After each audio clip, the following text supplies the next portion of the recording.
Takže čauky lidičky, vítejte u malého infa, takže u malé informačky.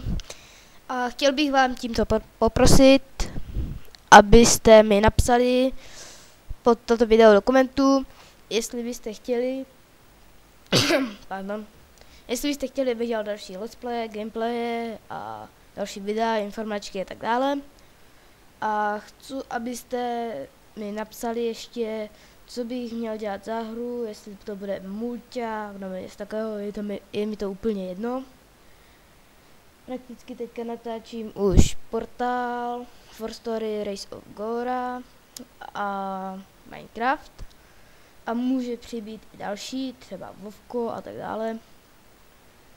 No a chci teda, abyste mi to napsali. Už děkuju za toho prvního odběratele, takže děkuju ti. A chci, abyste mi teda napsali, jestli bych ty let's playe měl dělat, nebo ne. Ale hlavně mi to napište, jo. Takže tímto je konec informačky a takže zdarec lidí.